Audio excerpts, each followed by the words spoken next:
Dan selanjutnya seperti tema kita pada pagi hari ini, kalau kita ada diskusi panel ya dengan tema peran para pihak dalam mendukung Indonesia's World Youth Netsing 2030 yang akan dipandu oleh moderator kebanggaan kita.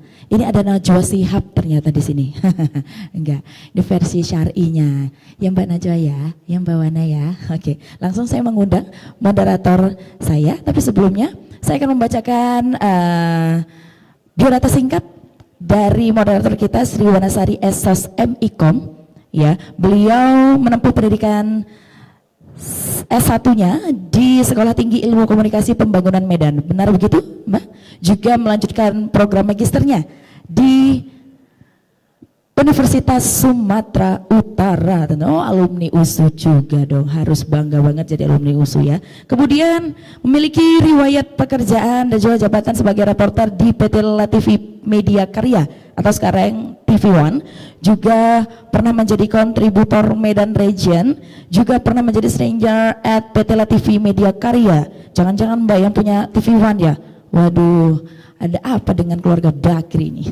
Oke, langsung saya mengundang moderator kebanggaan saya, moderator kebanggaan kita semua, Sri Wanasari Esos MIKOM. Boleh bergabung bersama saya ke sini Mbak Wana? Benar begitu sebutannya, panggilannya Mbak Wana? Silakan Mbak Wana. Apa kabar Mbak Wana? Selamat pagi. Baik, terima kasih Fatin. Masih pagi nggak nih ya? Iya, masih pagi. Iya.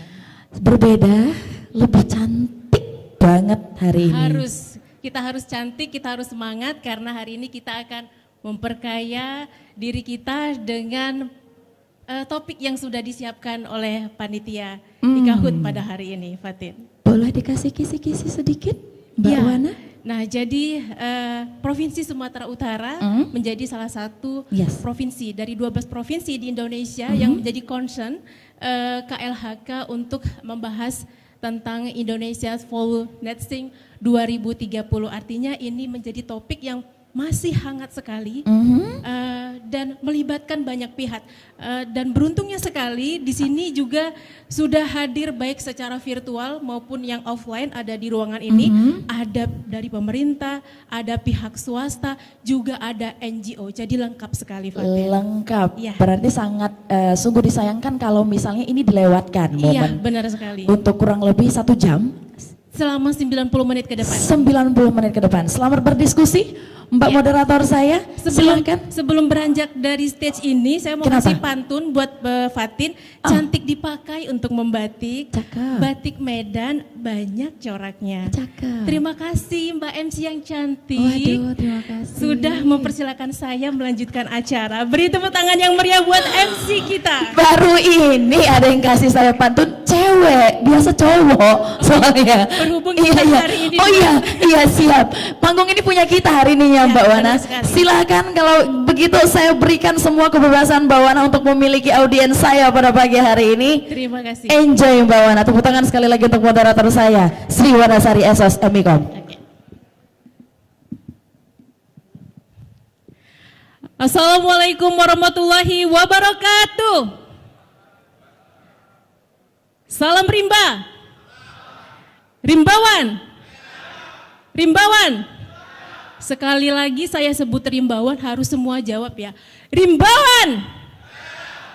Baik, terima kasih hadirin sekalian yang sudah hadir di ruangan ini. Perkenalkan saya Wanasari, menjadi satu kehormatan dan senang sekali bisa menjadi bagian dari acara yang luar biasa pada pagi hari ini. Yang terhormat, perwakilan dari pemerintah Provinsi Sumatera Utara dalam hal ini diwakili oleh Kepala Dinas Kehutanan Provinsi Sumatera Utara, Bapak Insinyur Herianto MSI, yang kami hormati Dekan Fakultas Kehutanan Universitas Sumatera Utara, Bapak Rudi Herianto Shut MSI, serta Ketua Alumni Ikatan Universitas Sumatera Utara, yaitu Bapak Romo Muhammad Syafi'i, dan hadirin yang tidak bisa saya sebutkan satu persatu, terima kasih sudah memenuhi ruangan ini. Dan karena saya yakin kita yang hadir di ruangan ini adalah orang-orang yang terpilih, yang memiliki minat yang sama, yang bisa memberikan sumbangsi, ide maupun saran terkait tema kita pada hari ini. Dan saya juga tidak lupa ingin menyapa hadirin yang sudah hadir secara virtual. Saya ke kamera yang mana? Ya, selamat bergabung teman-teman yang hadir di Zoom meeting. Dan tanpa membuang waktu selama 90 menit ke depan, saya minta atensinya dari teman-teman baik yang hadir di ruangan ini maupun yang hadir secara virtual untuk menyimak diskusi panel kita pada hari ini dengan tema peran para pihak dalam mendukung Indonesia's Volunetsing 2030. Beri tepuk tangan yang meriah. Dan untuk membahas tema ini tentunya melibatkan berbagai pihak. Tidak hanya pemerintah tetapi juga pihak swasta dan masyarakat secara umum untuk mencapai target net sink di 2030. Bahkan rancangan kerja ini menjadi perhatian dunia global yang akan diharapkan akan mencapai target pada tahun 2060. Dan langsung saja tanpa membuang waktu, saya akan mengundang narasumber yang luar biasa hadir di tengah-tengah kita pada saat ini.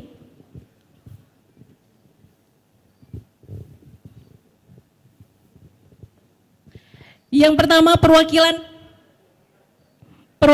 dari pemerintah Provinsi Sumatera Utara, dalam hal ini Kepala Dinas Kehutanan Propsu, Bapak Insinyur Herianto, untuk bergabung bersama kami di sini, dipersilahkan Pak. Dan narasumber yang kedua direncanakan akan hadir secara virtual, yaitu anggota Komisi 4 Fraksi PDI Perjuangan, Bapak Jarod Saiful Hidayat. Apakah sudah hadir di Zoom meeting? Ya, beliau direncanakan akan hadir bersama kita di sini. Dan narasumber ketiga, silakan.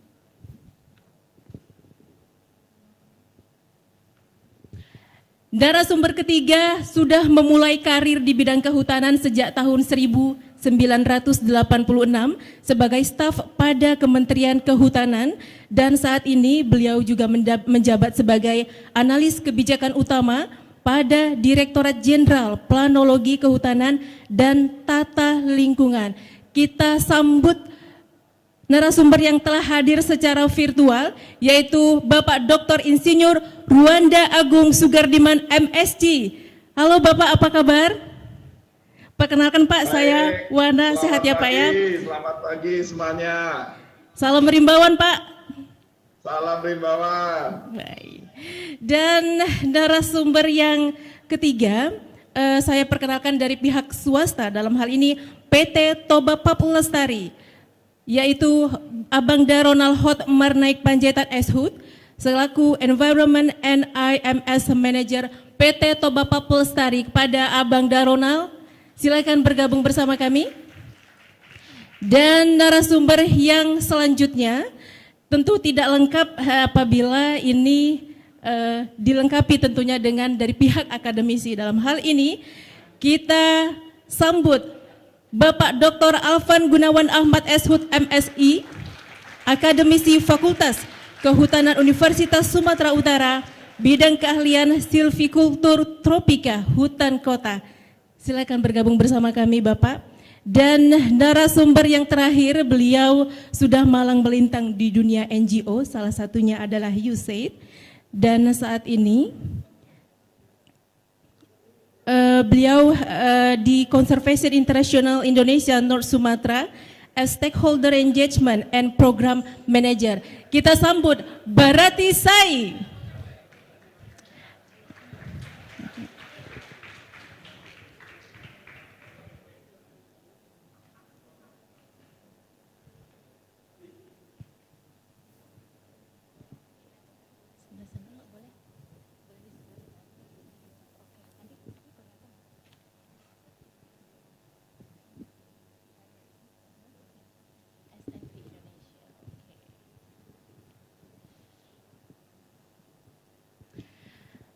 Baik hadirin sekalian, Bapak Ibu, selama 90 menit ke depan saya akan memandu dialog panel ini yang akan saya bagi menjadi 3 sesi, yaitu sesi pertama adalah penyampaian materi kepada masing-masing narasumber. Ada 6 narasumber yang nantinya akan menyampaikan materi kurang lebih 10 menit, paling lama 10 menit, dan di sesi kedua kita akan berdiskusi Q&A, tanya jawab, dan di sesi terakhir atau sesi ketiga kita akan berinteraksi, tanya jawab dengan audiens yang hadir di sini maupun yang hadir secara virtual.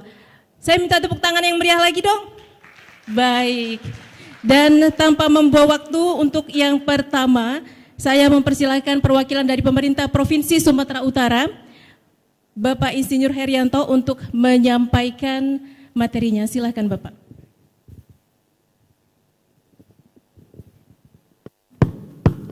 Terima kasih Mbak Wana atas kesempatan yang diberikan kepada kami. Pada kesempatan ini saya menyampaikan permohonan maaf dari Bapak Gubernur Sumatera Utara, yang mana seharusnya beliau tadi yang berhadir di sini sesuai dengan keinginan besar beliau untuk hadir bersama kita pada kesempatan ini. Namun pada jam yang sama ada acara yang memang tidak bisa ditinggalkan juga oleh beliau. Jadi beliau menugaskan saya untuk sebenarnya mewakili beliau dalam kesempatan ini.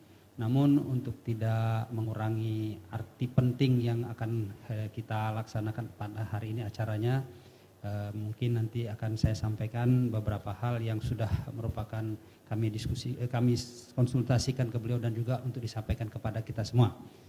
Karena kesempatan ini yang pertama diberikan kepada saya ingin menyapa dulu yang terhormat anggota Komisi 4 DPR RI, Bapak Dr. Jarod Saiful Hidayat, mungkin berhadir. Kemudian yang tadi anggota Komisi 3 DPR RI, Bapak Romo HR Muhammad Safi'i SHM Hum, yang juga selaku Ketua Umum PPIK USU tadi. Kemudian juga yang saya hormati yang Bapak PLT Dirjen Planologi Kehutanan dan Tata Lingkungan Kementerian Lingkungan Hidup dan Kehutanan, Bapak Dr. Insinyur Ruanda Agung Sugardiman yang hadir secara virtual pada kesempatan ini. Selamat pagi Pak. Selamat pagi Pak Herianto. Terima kasih Pak. Kemudian yang saya hormati Rektor Universitas Sumatera Utara berserta jajarannya barangkali atau yang mewakili. Kemudian yang saya hormati juga di sini Dekan Fakultas Kehutanan Universitas Sumatera Utara, Bapak Dr. Rudi Hartono beserta para jajarannya dan juga staf pengajar di Fakultas Kehutanan Universitas Sumatera Utara. Kemudian juga di sini yang saya hormati juga para kepala UPT Kementerian Lingkungan Hidup dan Kehutanan yang berhadir pada kesempatan ini, ada dari BPHP, ada BPKH Wilayah 1 Medan, kemudian juga ada tadi dari yang mewakili BKSDA Sumatera Utara beserta yang lainnya. Dan juga yang saya hormati ini para narasumber yang berhadir yang sudah disebutkan oleh Mbak Wana tadi, dan juga segenap alumni Fakultas Kehutanan Universitas Sumatera Utara yang saya cintai. Saya juga sebenarnya secara pribadi merasa bagian dari USU karena saya pernah diberi kesempatan untuk menjadi tenaga pengajar di sini walaupun hanya beberapa mata kuliah, dan alhamdulillah masih ada beberapa mahasiswa yang pernah juga menjadi bimbingan saya secara langsung. Jadi saya bangga dengan adanya acara ini. Saya bangga dengan IKA HUT USU. Salam rimba. Baik, terima kasih. Pada kesempatan ini saya ingin menyampaikan peran para pihak dalam mendukung Volunetsing 2030. Nah, Volunetsing 2030 itu pada hakikatnya adalah bagaimana kita membuat strategi di tahun 2030 itu emisi yang terserap dengan emisi yang dikeluarkan itu minimal seimbang. Nah, bagaimana mengupayakannya? Nah, inilah langkah-langkah yang harus kita tempuh mulai dari sekarang. Bahkan kalau perlu emisi yang terserap itu lebih besar dibandingkan emisi yang dikeluarkan. Tadi disampaikan juga oleh Mbak Wana sampai 2060 ya. 2060 itu kalau perlu sudah tidak ada lagi emisi yang keluar, tetapi yang terserap lah lebih banyak. Artinya kita akan menikmati udara yang benar-benar bersih. Nah, untuk itu perlu berbagai macam aktivitas yang dilakukan oleh berbagai pihak sebagai sumbang peran, termasuk dari pemerintah Provinsi Sumatera Utara. Jadi untuk barangkali bahan udah ada ya.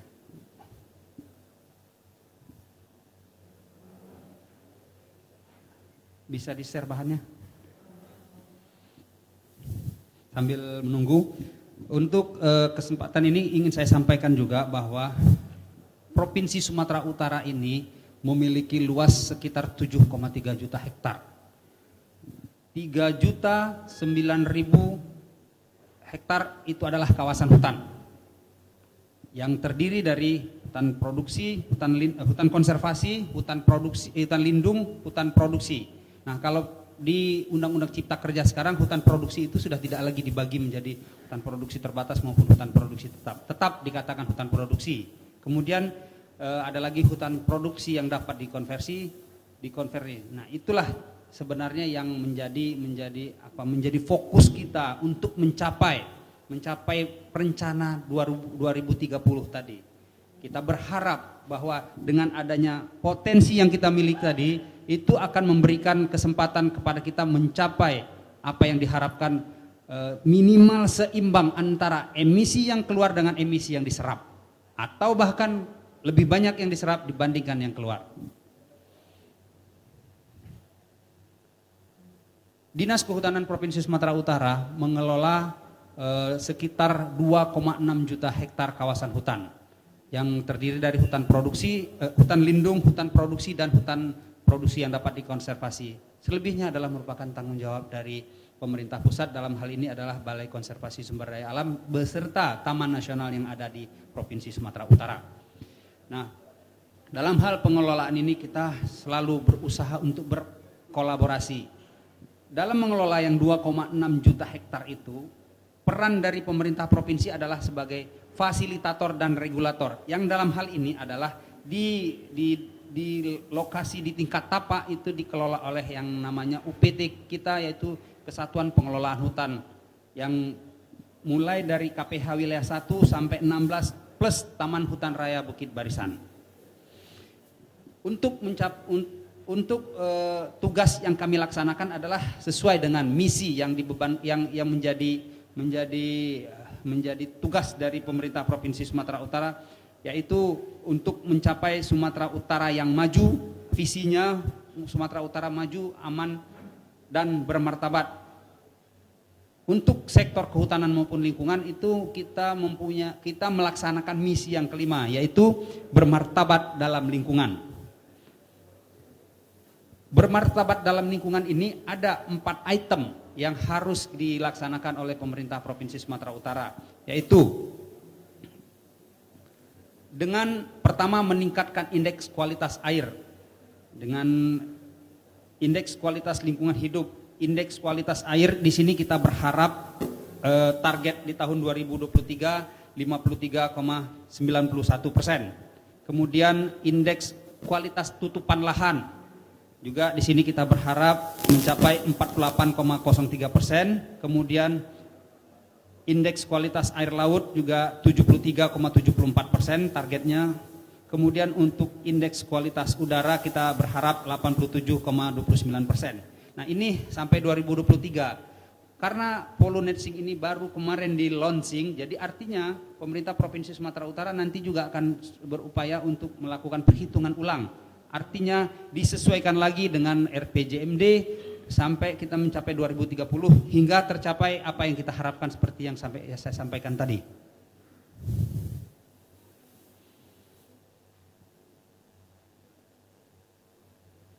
Rencana prioritas pembangunan perubahan RPJMD tahun 2019-2023. Jadi RPJMD Provinsi Sumatera Utara itu sudah dilakukan perubahan sampai 2023. Karena ini juga terkait dengan masa jabatan Bapak Gubernur Sumatera Utara. Di sini kita sebagaimana yang saya sampaikan tadi adalah untuk mencapai visi, yaitu Sumatera Utara yang maju, aman, dan martabat. Strategi utamanya adalah membangun desa dengan menata kota. Nah, kalau keterkaitannya dengan kehutanan dan lingkungan hidup, sebagian besar desa itu adalah merupakan bersinggungan ataupun berdekatan, bahkan berada di dalam kawasan hutan. Nah, ini strategi ini kita pakai juga di pemerintah Provinsi Sumatera Utara untuk melaksanakan kegiatan pembangunan.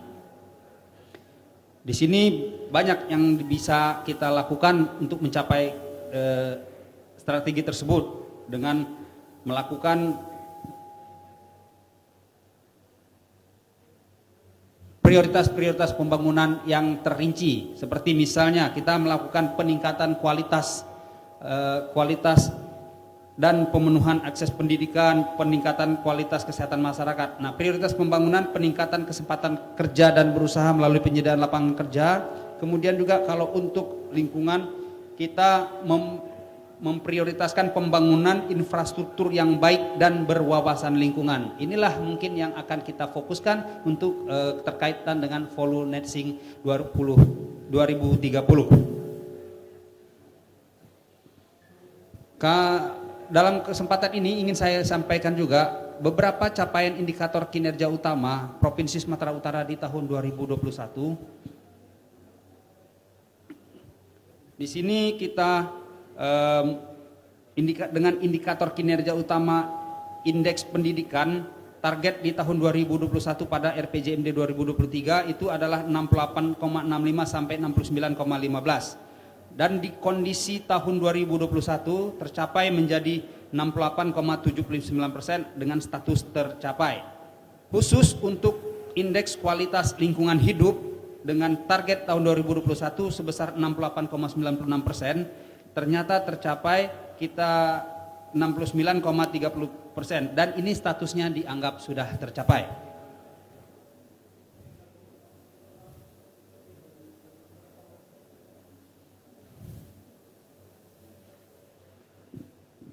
Dalam mendukung Volunetzing tadi, pembangunan infrastruktur yang baik dan berwawasan lingkungan ini yang sesuai dengan tugas kita menjalankan misi yang kelima.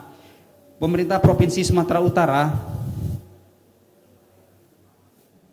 dalam rangka pencapaian indeks infrastruktur sebesar 0,79 poin, penanganan jalan strategis provinsi dalam kondisi baik yang meliputi jalan strategis kawasan wisata, kawasan pusat produktivitas, perkotaan dan kawasan daerah tertinggal sepanjang 218 km dan pencapaian tingkat kemantapan jalan Provinsi Sumatera Utara sampai dengan 85%. Nah, pada kesempatan ini juga ingin kami sampaikan di Bapak Gubernur Sumatera Utara telah mencanangkan perencanaan pembangunan jalan sepanjang 450 km untuk tahun 2022 sampai 2023 di Provinsi Sumatera Utara yang insya Allah nanti akan dilaksanakan mulai dari sekarang sampai 2023 yang difokuskan kepada lokasi-lokasi jalan provinsi yang memang merupakan lokasi yang harus diperbaiki dan ditingkatkan kualitas jalannya. Dan ini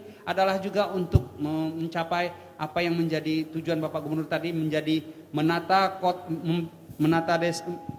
membangun desa dan menata kota. Karena ternyata setelah dilakukan peninjauan lokasi-lokasi tersebut merupakan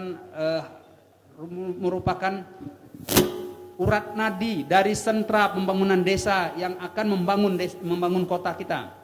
Jadi lokasi-lokasi yang jalannya yang pada saat ini tidak baik itu ternyata merupakan pusat-pusat produksi, khususnya seperti di Kabupaten Karo, kemudian juga di Nias juga yang memiliki potensi yang sangat besar. Nah, inilah menjadi fokus Bapak Gubernur Sumatera Utara. Kemudian memfasilitasi masalah pertanahan dan tata ruang melalui penguatan penegakan hukum dan kelembagaan. Kemudian optimalisasi jaringan irigasi sebesar lebih kurang 78.000 hektar yang merupakan kewenangan provinsi dalam mempertahankan swasembada beras. Kemudian pembangunan pengelolaan tempat pembuangan akhir regional. Kemudian pembangunan sistem penyediaan air minum dan juga pembangunan role model pengurangan luas kawasan kumuh terintegrasi dan rehabilitasi rumah tidak layak huni. Khusus untuk mencapai Volunetzing 2030, penurunan emisi gas rumah kaca 35,55%, 5 juta ekuivalen CO2 melalui kebijakan daerah tentang pembangunan rendah karbon. Nah, ini kita laksanakan juga. Kemudian penyediaan energi listrik dalam rangka pemenuhan kebutuhan listrik rumah tangga miskin sebanyak 8,745 kepala keluarga dan dukungan terhadap pelaksanaan sistem pertanian terintegrasi sebanyak 7 unit pembangkit listrik tenaga surya. Untuk di bidang kehutanan, isu-isu pembangunan strategis itu, isu-isu pembangunan strategis dimulai dari adanya permasalahan yang kita hadapi. Permasalahan yang kita hadapi di sektor di kehutanan adalah pertama, perambahan dan alih fungsi kawasan hutan. Kemudian pelaksanaan penataan hasil hutan itu belum optimal. Kemudian klaim masyarakat terhadap areal pemegang izin. Ini banyak sekali. Kemudian kawasan hutan belum seluruhnya ditata batas. Dan ini kita masih punya PR. Luas panjang kawasan hutan yang harusnya ditata batas di Provinsi Sumatera Utara lebih kurang 15.000 km.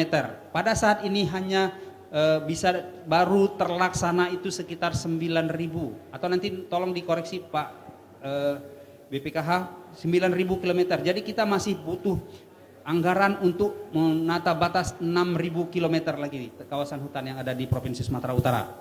Kemudian kawasan hutan dan lahan yang rawan kebakaran, kemudian lahan kritis dan penebangan liar. Keseluruhan permasalahan tadi akan berdampak terhadap kelestarian kawasan hutan. Nah, ini harus dilakukan langkah penyelesaiannya. Langkah penyelesaiannya antara lain patroli pengamanan kawasan hutan, termasuklah pencegahan dan penanggulangan kebakaran hutan, operasi pemulihan kawasan hutan, dan inventarisasi kerusakan kawasan hutan.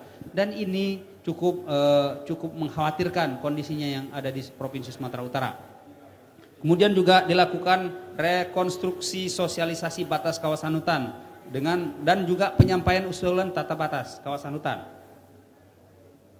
Dan ini dilakukan juga penertiban hak-hak pihak ketiga dalam kawasan hutan, rehabilitasi kawasan hutan, dan fasilitasi perhutanan sosial. Nah, mungkin saya akan fokus kepada kegiatan perhutanan sosial.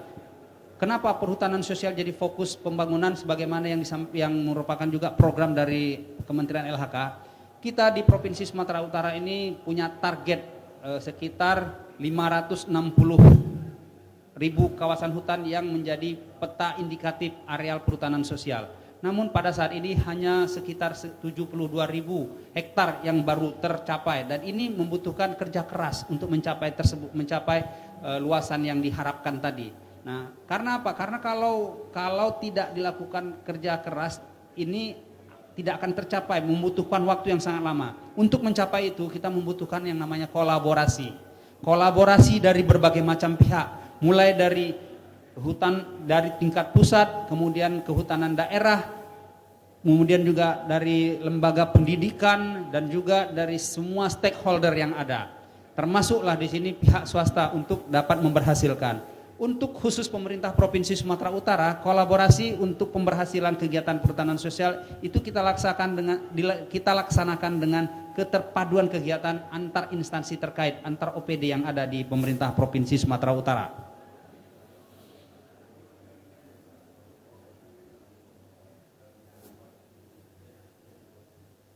Dalam kesempatan ini juga untuk memberhasilkan kegiatan-kegiatan yang terkait dengan perhutanan sosial yang menjadi andalan kita akan melakukan kolaborasi dan juga menyusun program dan kegiatan yang nantinya juga akan memberikan keleluasaan kita dalam berkolaborasi dengan instansi terkait, membuka peluang, kemudian juga untuk memberikan kesempatan seluas-luasnya kepada masyarakat dalam ikut serta dalam pengelolaan kawasan hutan melalui perhutanan sosial. Barangkali itu yang bisa saya sampaikan kepada Mbak Wana. Terima kasih. Assalamualaikum warahmatullahi wabarakatuh. Waalaikumsalam warahmatullahi wabarakatuh. Terima kasih Pak Erianto, dan narasumber yang kedua mari kita dengarkan dan sambut. Apakah sudah hadir secara virtual Bapak Jarod Syaiful Hidayat? Apakah beliau sudah hadir? Oke, kalau belum hadir sembari menunggu kehadiran Pak Jarod, maka kita lanjut ke narasumber yang kedua, yaitu Bapak Dr. Insinyur Ruanda Agung Sugar Diman, MSc. Bapak waktunya 10 menit, boleh presentasinya dipersingkat ya Pak ya. Kepada Bapak kami persilakan dan beri tepuk tangan yang meriah. Ya, terima kasih Mbak Wanasari, rekan-rekan semuanya. Assalamualaikum warahmatullahi wabarakatuh. Kesempatan yang luar biasa bisa hadir di acara IKHUT pada pagi hari ini. Saya langsung share screen ya Pak untuk menyingkat waktu.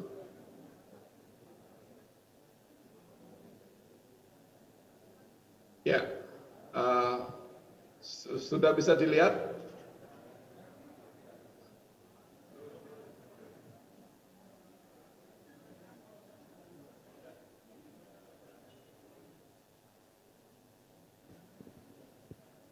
Silakan Bapak. Ya, terima kasih. Sebagaimana yang sudah diarahkan oleh panitia, paparan pada pagi hari ini akan berbicara mengenai peran para pihak dalam rangka menyukseskan Indonesia Swallow Net Zero 2030. Latar belakang mengapa kita berbicara ini adalah karena terjadinya perubahan iklim. Yang ini sudah menjadi bagian dari hidup kita. Dampaknya semakin nyata karena tingkat konsentrasi CO2 di atmosfer kita sudah semakin tinggi, dan ini akan mengakibatkan pada kelestarian hutan kita, bahkan pada akhirnya nanti akan mengancam kehidupan manusia. Saat ini kondisi perubahan iklim sudah mengancam pada ketahanan pangan, ketahanan air, dan ketahanan energi kita. Oleh karena itu, semua pihak, lintas generasi, lintas disiplin, maupun lintas sektor untuk secara kolektif ikut memikirkan inovasi dan solusi di seluruh bidang kehidupan ini. Rekan-rekan semuanya, dampak perubahan iklim sudah sangat menjadi concern kita semuanya, sudah mempengaruhi sangat negatif kepada pertanian, spesies habitat, sumber daya air, kehutanan, pesisir, pulau kecil, dan kesehatan. Ini yang menjadi concern pimpinan negara di seluruh dunia untuk memikirkan hal ini, dan pada tanggal 5 November 2015 yang Indonesia dihadiri langsung oleh Bapak Presiden di Paris, 196 negara dalam KTT perubahan iklim di dunia menyatakan komitmennya untuk secara bersama-sama berkontribusi menurunkan emisi gas rumah kaca agar temperatur bumi tidak naik menjadi lebih dari 2 derajat ini. Kemudian dilanjutkan oleh komitmen Ibu Menteri menandatangani Paris Agreement tersebut di New York pada bulan April 2016. Kemudian dilanjutkan dengan diratifikasinya Paris Agreement itu menjadi undang-undang nomor 16 tahun 2016. Di sini terlihat sekali bagaimana komitmen Indonesia diawali oleh Bapak Presiden, Ibu Menteri, kemudian seluruh wakil rakyat di parlemen menyetujui bahwa Indonesia akan ikut berperan global untuk menurunkan emisi gas rumah kaca dunia ini. Kemudian komitmen tersebut dituangkan dalam dokumen yang namanya Nationally Determined Contribution, yang itu kita submit, kita sampaikan ke dunia pada bulan November 2016. Kemudian kita menyusun roadmap atau peta jalan untuk emisi itu pada tahun 2019. Karena kondisi COVID, kemudian semakin meningkatnya pertumbuhan penduduk Indonesia, kemudian kita update NDC kita pada bulan Juli 2021. Nah, pada saat kita menyampaikan updated NDC tersebut, kita juga mensubmit, menyerahkan kepada PBB, dalam hal ini di climate change, yaitu dokumen yang disebut dengan LTS LCCR 2050, Long Term Strategy for Low Carbon and Climate Resilient 2050. Intinya Indonesia menyusun rencana jangka panjang untuk menuju low carbon dan ketahanan iklim nanti pada tahun 2050. Selanjutnya ini saya sampaikan di sini komitmen Bapak Presiden yang dituangkan dalam NDC kita, Nationally Determined Contribution, bahwa Indonesia akan menurunkan emisi gas rumah kacanya dari 5 sektor.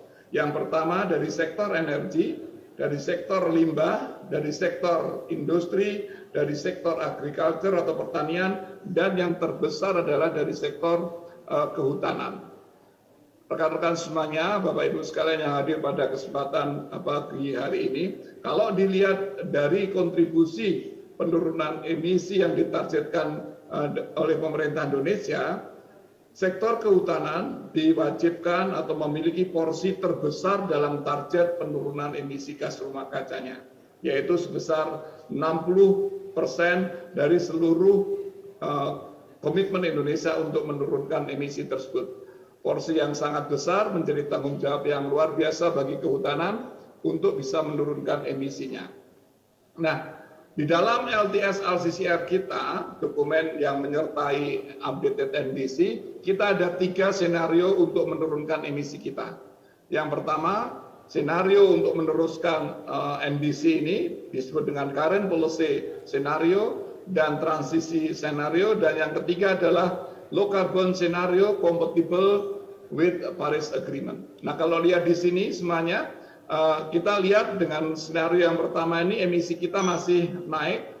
Senario kedua ini emisi kita sudah mulai mendatar. Nah, dan dengan senario ketiga ini kita bisa lihat pada tahun 2030, ya, kita lihat pada tahun 2030 semua sektor, kelima sektor tadi itu yang di Indonesia akan mencapai puncak emisinya pada tahun 2030. Nah, namun pada tahun itu juga, pada tahun 2030, walaupun emisi kita tinggi, namun dari sektor kehutanan mampu menyerap emisi tersebut, sehingga pada kondisi itu adalah kondisi di mana sektor kehutanan mencapai kondisi net sink pada tahun 2030.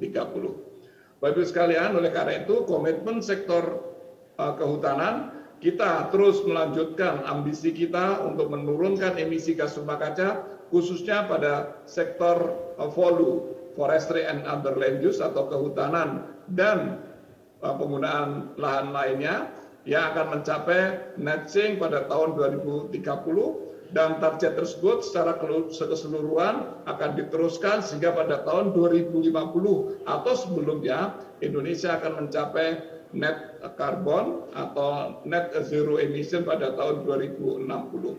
Nah, untuk target-target di dalam Forestry and Other Land Use, Ibu Menteri mengeluarkan SK nomor 168 tanggal 24 Februari 2022 yang menetapkan Indonesia sebagai net sink 2030 untuk pengendalian perubahan iklim. Jadi intinya keputusan Ibu Menteri itu bagaimana kita bisa mencapai penurunan emisi gas rumah kaca dari sektor kehutanan sebesar 60% tadi itu melalui langkah-langkah yang disusun di dalam rencana operasional. Bapak Ibu sekalian, intinya kita pada tahun 2030 dari sektor VOLU, Forestry and Other Land Use, kita akan mencapai tingkat serapan yang sama atau lebih tinggi dari tingkat emisinya. Jadi emisinya tinggi tapi serapannya juga mampu dinaikkan. Kondisi ini yang disebut dengan net sink pada tahun 2030. Ini semuanya dalam rangka kita mencapai pembangunan Indonesia, memperhatikan dengan alokasi lahan, tetapi tetap dalam rangka meningkatkan kesejahteraan masyarakat yang adil dan merata di seluruh Indonesia. Dasar pijakannya adalah Sustainable Forest Management atau pengelolaan hutan secara lestari, Environmental Governance dan Carbon Governance. Tata kelola lingkungan yang baik dan tata kelola karbon yang baik. Bapak Ibu sekalian, untuk mencapai net sink 2030 dari sektor kehutanan tersebut ada 15 ruang lingkup, bisa dibaca ini nanti paparan bisa di-share oleh panitia. Intinya bagaimana kita bisa menahan deforestasi kita tetap rendah, ya, mempertahankan hutannya masih ada, dan kita akan menambah tutupan hutan kita. Ini lagi saya ulangi sekali lagi. Jadi pada tahun 2030 nanti bisa dilihat di sini, yang di atas garis 0 ini adalah sumber-sumber emisi yang ada di Indonesia pada tahun 2030 nanti, yaitu kebakaran gambut, dekomposisi gambut, dan deforestasi. Namun kita bisa lihat serapan hutan-hutan Indonesia berasal dari hutan tanaman, reforestasi, aforestasi, regenerasi hutan sekunder, dan tanaman tahunan. Nah, ini nanti di dalam senario tersebut diprediksi atau menjadi target, yaitu pada tahun 2030 serapan dari hutan-hutan kita bisa mencapai 140 juta ton CO2 ekuivalen. Kondisi ini adalah di mana kita sudah mencapai net sink. Artinya emisi kita sudah kita mampu diserap dengan kondisi hutan yang lebih bagus. Bapak Ibu sekalian, ini yang menjadi target kita, yaitu pada tahun 2030 kita harus mencapai tingkat emisi gas rumah kaca dari sektor hulu sebesar minus 140 juta ton CO2 ekuivalen. Ini akan kita target melalui langkah-langkah yang sudah disusun di dalam rencana operasional Volu Net Sink 2030. Nah, ini mungkin gambaran bagaimana kondisi Indonesia. Kalau Indonesia dibagi wilayahnya, yang hijau ini adalah kawasan hutan dan yang putih ini adalah APL. Kawasan hutan kita sebesar 120,6 juta hektar dan APL kita, areal penggunaan lain kita, kawasan yang bukan kawasan hutan seluas 67 juta hektar. Ini kira-kira kawasan hutan kita seluas 63% dari seluruh wilayah Indonesia. Nah, kalau lihat di sini tadi disampaikan oleh Pak Kepala Dinas,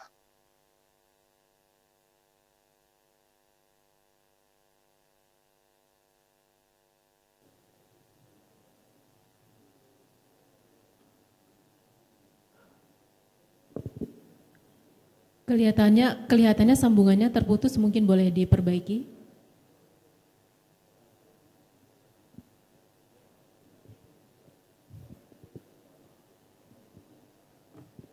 Baik, kita menunggu beberapa saat narasumber kita untuk kembali bergabung. Pak Ruanda mungkin sudah bisa bergabung bersama kami.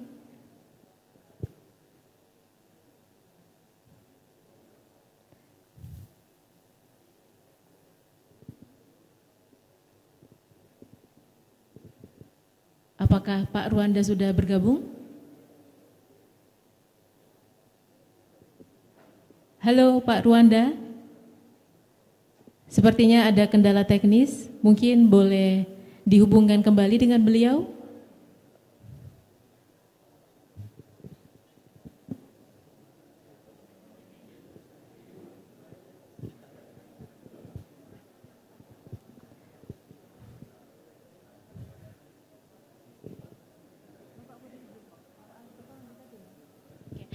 Mungkin ada kendala teknis yang dihadapi oleh Bapak Ruanda Agung Sugardiwan, maka untuk menghemat waktu sembari menunggu kehadiran beliau kembali di diskusi panel kita pada pagi hari ini, maka kita boleh ke narasumber selanjutnya dari pihak swasta. Kami persilakan kepada Abangda Ronald Hot Marnaik Panjaitan S. Hood, selaku Environment and IMS Manager PT Toba Papelstari. Kepada Abangda Ronald kami persilakan, waktunya 10 menit Bang, silakan. Baik, terima kasih atas kesempatan yang diberikan kepada PT Toba Papelstari oleh Ikatan Alumni Kehutanan USU dalam diskusi panel pada pagi hari ini. Bisa di-share Pak? Nah, di sini kita akan mengulas bagaimana peran PT Toba Papelstari dalam mendukung Indonesia for Net Sink 2030. Next. PT Toba Papelstari ini berada di Desa Pamombusan dan memiliki 2 divisi. Pertama, divisi mill dan divisi fiber. Kemudian, status pemodalannya adalah PMA. Untuk saat ini, next Pak. Saat ini untuk komisaris utama kita dijabat oleh Pak Inaktius Arijoko Purnomo. Dewan Direksi kita, direktur utamanya dijabat oleh Bapak Venkates Wanglut Jeruku. Next. PT TPL telah ditetapkan sebagai objek vital nasional berdasarkan keputusan Presiden tahun 2004 dan keputusan Menteri Perindustrian tahun 2015. Next. PT TPL memiliki visi menjadi salah satu pabrik palm eucalyptus yang dikelola dengan baik. Menjadi penyedia yang dikelola, yang disukai oleh pelanggan dan perusahaan yang disukai oleh karyawan. Di sini kita akan melihat bagaimana PT TPL dalam mensukseskan Indonesia Polluting 2030. Ada dia ruang lingkupnya, kita lihat dari tata ruang, kemudian nanti dari kebijakannya, dan dari pengendalian operasionalnya. Next. Area kerja PT TPL ini berada di 11 kabupaten dan 1 kota madya. Dia ada di 5 sektor: Binsaran, Aitnoli, Tele, Air Raja, dan Tapanuli Selatan. Luas konsesi kita saat ini adalah 167.912 hektar. Next, Pak. Dari rencana tata ruang kita saat ini, untuk tanaman pokok kita adalah 70.074 hektar atau sekitar 42%. Tanaman kehidupan kita 55.316 hektar atau sekitar 33%. Dan kawasan lindung kita 42.522 hektar atau sekitar 25%. Ini lebih tinggi daripada yang dipersyaratkan pemerintah untuk kawasan lindung yang minimal 10%. Next. Untuk realisasi tanam kita sendiri di tanaman pokok sampai saat ini adalah 49.618 hektar. Next. Nah, setelah dari tata ruang kita akan berbicara bagaimana kebijakan yang dirumuskan perusahaan dalam mendukung Polluting 2030 ini. Perusahaan sudah merumuskan yang dinamakan adalah kebijakan keberlanjutan atau dalam bahasa kerennya biasa disebut sustainability policy. Ada 10 poin dalam kebijakan keberlanjutan yang dirumuskan oleh perusahaan. Ini pertama, dari kayu berkelanjutan ataupun produksi yang lestari. Di dalam produksi kayu berkelanjutan ini kita menyatakan bahwa hanya areal non SKT atau stok karbon tinggi dan non NKT atau nilai konservasi tinggi yang akan dikembangkan menjadi hutan tanaman industri. Dan sejak 30 Juni 2014, TPL dan pemasoknya menghentikan pengambilan kayu dari hutan alam. Baik, Pak. Kemudian ada konservasi. Poin kedua adalah konservasi dan perlindungan hutan. Ketiga, pengelolaan lahan gambut. Kita di dalam pengelolaan lahan gambut berkomitmen bahwa tidak akan mengembangkan lahan gambut di kedalaman berapapun untuk dikembangkan menjadi hutan tanaman industri. Di poin keempat itu adalah pengurangan jejak karbon yang berkelanjutan. Bagaimana kita melakukan pengurangan jejak karbon yang berkelanjutan? Kita mengurangi jejak karbon yang berkelanjutan dengan menghindari deforestasi dan melindungi kawasan NKT dan SKT ini. Kedua, meningkatkan penyerapan karbon melalui konservasi dan perbaikan berkelanjutan dalam praktik pengelolaan yang berkelanjutan. Ketiga, meningkatkan efisiensi bahan baku dan energi di seluruh rantai pasokan. Keempat, menerapkan reduce, recycle pada bahan yang digunakan untuk mengurangi limbah yang dihasilkan. Poin kelima dalam kebijakan keberlanjutan kita adalah pengembangan masyarakat. Keenam itu ada menghormati hak-hak masyarakat adat dan masyarakat pedesaan. Ketujuh ini mengenai produksi bersih. Kedelapan, praktik bertanggung jawab di tempat kerja. Yang kesembilan, inilah kepatuhan dan sertifikasi hukum. Pada kepatuhan dan sertifikasi hukum, kita saat ini sudah memperoleh 3 sertifikasi terkait dengan sistem manajemen lingkungan dan pengelolaan hutan lestari, 2 sertifikasi terkait dengan sistem manajemen K3 dan 1 sertifikasi terkait dengan verifikasi legalitas kayu di perkebunan kayu rakyat. Poin ke-10 adalah tata kelola perusahaan yang baik. Dari kebijakan ini kita merumuskan lagi beberapa kebijakan terkait hak asasi manusia, anti korupsi, mutu, K3, lingkungan, biodiversitas, rekayasa genetika, dan penggunaan pestisida. Dalam pengendalian operasional perusahaan berkomitmen bahwa pertama akan melakukan penilaian HCP dan HCCS. Ini pengembangan hutan tanaman industri hanya dilakukan pada kawasan non-HCP dan HCS. Penilaian ini sudah dilakukan sejak tahun 2016 dan saat ini di area PT Tobacco Lestari terdapat area HCP ACS yang sudah ditetapkan dengan luas 15.166 hektar. Kedua, silvikultur hutan tanaman. Pada silvikultur hutan tanaman ini kita fokus kepada bagaimana menghasilkan kayu yang berserat yang lebih baik. Karena di sini pelanggan kita adalah mil, bagaimana kita menghasilkan kayu-kayu kualitas yang berkualitas baik. Bagaimana cara kita menghasilkan dari fiber untuk kayu-kayu ini, itu masuklah kepada pertama tree improvement. Next Pak.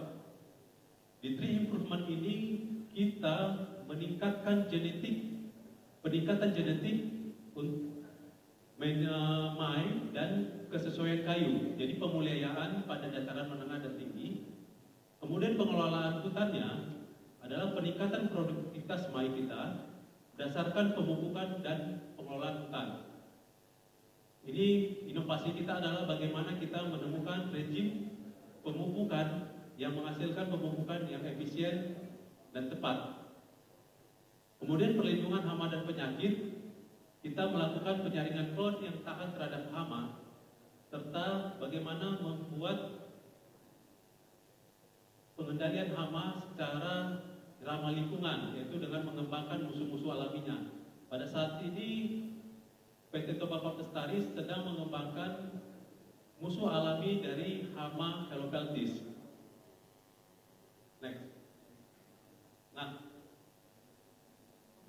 untuk Nurseri kita, Nurseri PT TPL saat ini bisa menghasilkan sekitar 2,5 juta bibit per bulan.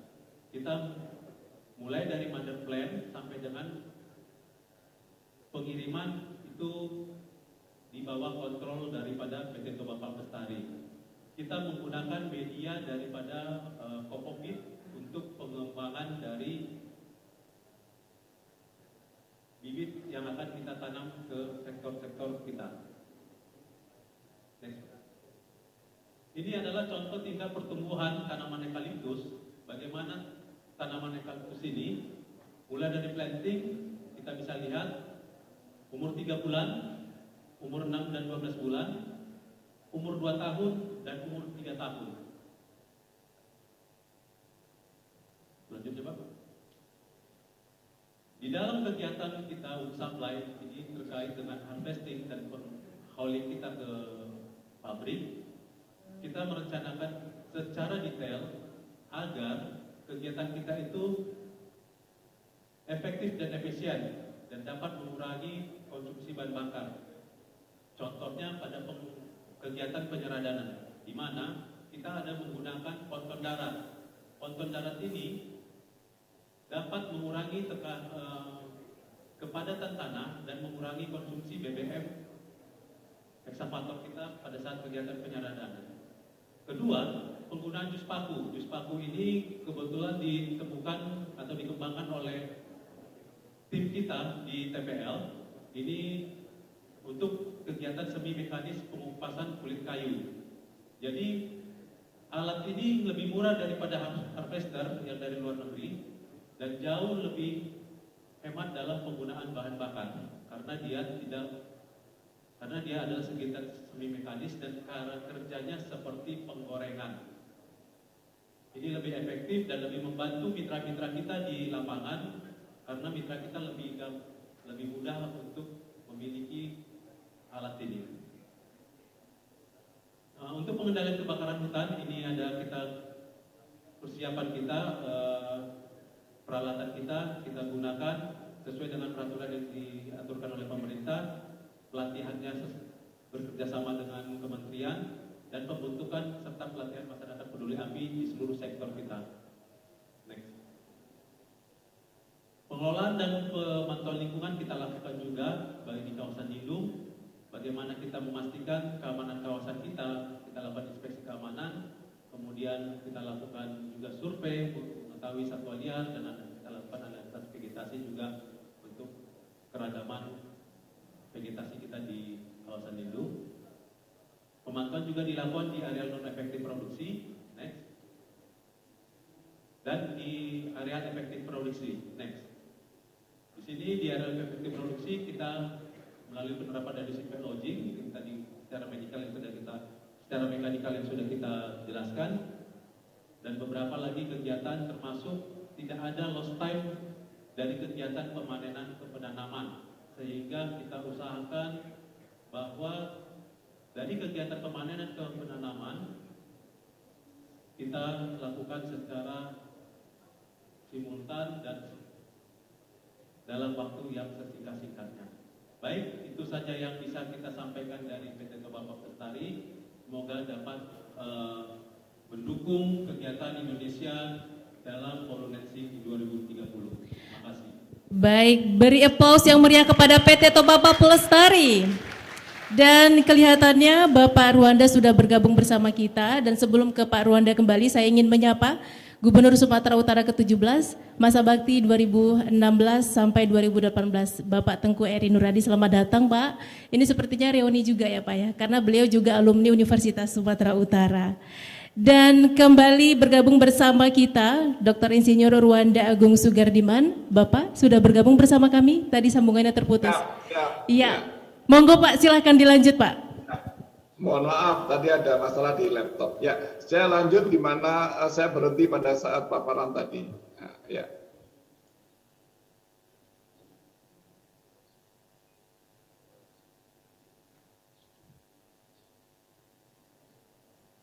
Ya, Bapak sekalian, kalau lihat paparan slide ini, kita bisa melihat pada bar yang paling atas itu adalah kawasan hutan dan APL. Di sana kita bisa melihat 120,6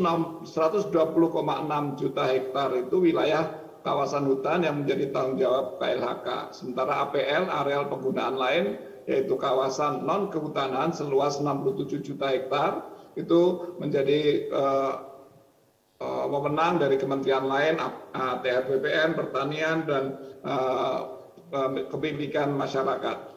Dan kalau kita lihat di sini, 63% wilayah Indonesia adalah menjadi tanggung jawab dari kehutanan. Kalau kita lihat di sini, Pak Kepala Dinas tadi sudah menyampaikan ada hutan konservasi, hutan lindung, dan hutan produksi. Kita lihat pada peta sebelah kiri ini. Nah, kalau Indonesia dilihat dari tutupan hutannya, Indonesia masih mempunyai luas tutupan hutan sebesar 95 juta hektar, dan non hutan itu seluas 92 hektar. Jadi kira-kira 51% luas Indonesia itu masih berpenutupan hutan. Nah, kalau Bapak Ibu sekalian bisa melihat di sini, yang menjadi liputan dari forestry atau sektor kehutanan itu adalah kawasan hutan 120,6 juta hektar ini, dan APL yang masih berhutan.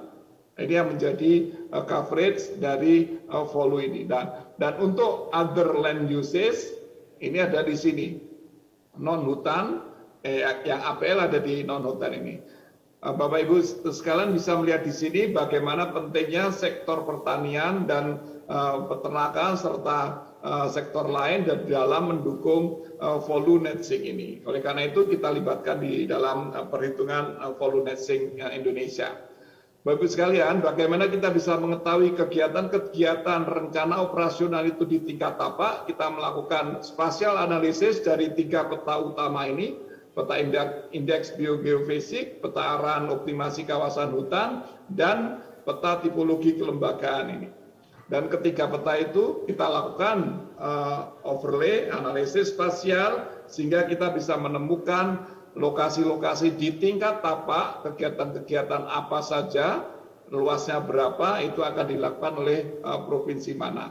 Nah, kalau kita lihat hasil analisis tersebut, kita bisa melihat ada luasan-luasan yang harus dikerjakan di masing-masing provinsi. Kita bisa melihat kegiatannya apa saja di dalam rencana operasional tersebut. Di sini bisa lihat 3 region besar yang menjadi sasaran atau target utama kegiatan Volunet-SYNC ini, di region Pulau Sumatera, kemudian di region Pulau Kalimantan, dan di region Papua ini. Kegiatan-kegiatan apa yang akan dilakukan bisa dilihat di legenda di sebelah kiri bawah.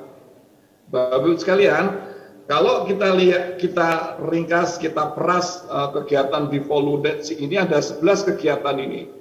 Dan dari 11 di sebelah kiri layar Bapak Ibu sekalian, kita bisa summary-kan, kita bisa kompres, kita bisa simpulkan ada 3 kegiatan utama di dalam Volunet-SYNC ini. Yang pertama adalah aksi bagaimana kita bisa menurunkan deforestasi kita.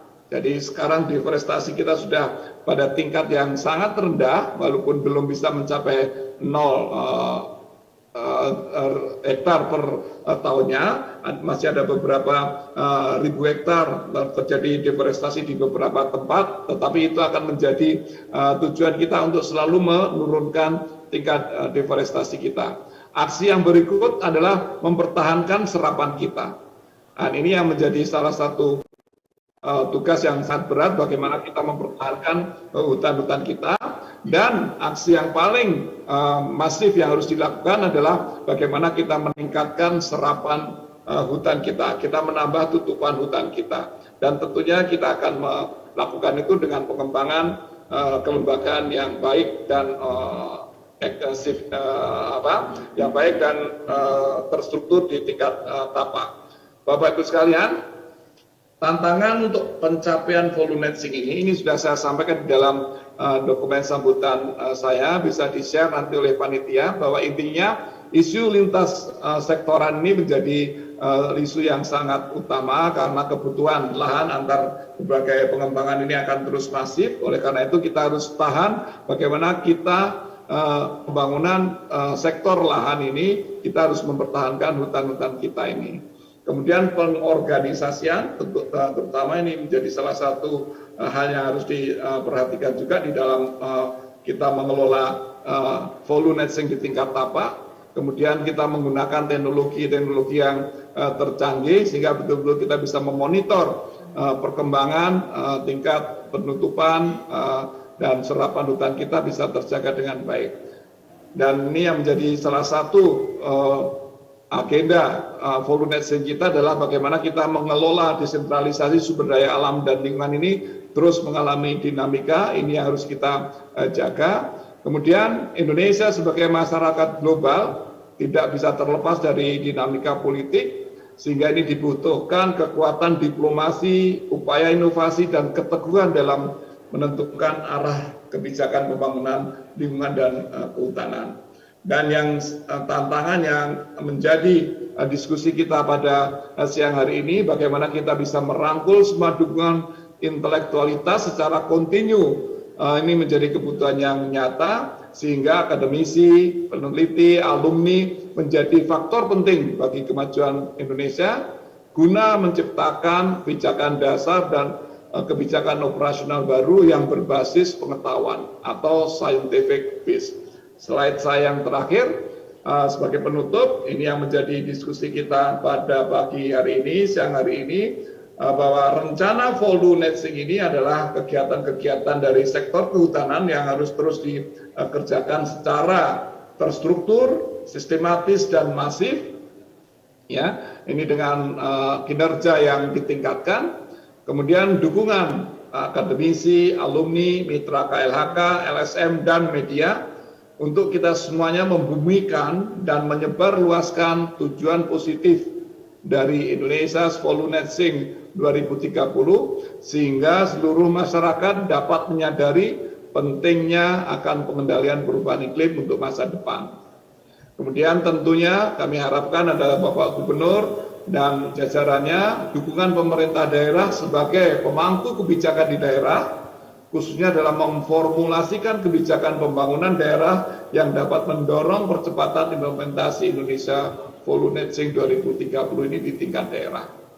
Dan yang harus kita jaga betul adalah memastikan bahwa target nasional Indonesia Volunetzing 2030 sebesar minus 140 juta ton CO2 ekivalen, artinya serapan dari hutan kita harus bisa mencapai 140 juta ton CO2 ekivalen, terwujud dengan memperhatikan setiap aksi mitigasi yang dilaksanakan yang disinergikan dengan berbagai rencana pembangunan yang akan diselenggarakan. Terakhir, sebagai pijakan utama dari semua kegiatan Volunetzing itu, kita harus tetap mengedepankan pengelolaan hutan secara lestari, kemudian tata kelola lingkungan, dan tata kelola karbon. Ini yang menjadi dasar kita untuk melakukan, menjalankan, mengimplementasikan rencana operasional Indonesia Volunetzing 2030. Dengan dukungan Anda sekalian, Bapak Ibu sekalian yang hadir pada diskusi pada siang hari ini, saya yakin target operasional Volunetzing ini bisa tercapai. Terima kasih atas perhatian dan kontribusinya. Mohon maaf apabila ada yang tidak berkenan, saya kembalikan ke Mbak Wanasari. Assalamualaikum warahmatullahi wabarakatuh. Waalaikumsalam warahmatullahi wabarakatuh. Pak Ruanda tetap bergabung di sini ya Pak ya, karena nanti akan ada sesi diskusi. Nah, hadirin yang di ruangan ini juga jangan kemana-mana, karena nanti ada merchandise yang akan dibagikan kepada panitia. Baik, ke narasumber, ada 2 narasumber lagi, mudah-mudahan kita masih semangat ya. Rimbawan, Rimbawan, Rimbawan. Baik, nah kita ke narasumber berikutnya dari akademisi, yaitu Bapak Dr. Alvan Gunawan Ahmad, SHUT MSI, akademisi Fakultas Kehutanan Universitas Sumatera Utara. Waktunya 10 menit, silakan Bapak. Terima kasih, moderator Pak Wanasari. Assalamualaikum warahmatullahi wabarakatuh. Selamat pagi, jelang siang, salam sejahtera buat kita semua. Yang saya hormati di sini hadir Ketua Pusat Ikatan Alumni Pak Romo, kemudian Bapak Gubernur beberapa waktu 17 Pak Tenggoyari, dan Bapak Dekan, Bapak Sultanan, dan yang secara online Pak Dirjen PKTL, Dr. Insinyur Rwanda Agus Sarjana. Pertama kali mungkin saya mengucapkan selamat ya pada Ikatan Alumni Kehutanan pada hari ini sudah melakukan kegiatan pelantikan dan pengukuhan, dan yang lebih menarik lagi adalah dengan mengangkat melakukan diskusi dengan tema Volunetzing. Baik, saya akan memaparkan sedikit saja. Jadi peran masyarakat akademik dalam mendukung Indonesia Volunetzing 2030. Lanjut. Jadi lanjut saja. Nah, yang pertama ini menambahkan apa yang disampaikan oleh Pak Rwanda tadi, bahwa latar belakang Volunetzing ini adalah dalam rangka mitigasi bencana akibat perubahan iklim. Ini saya paparkan data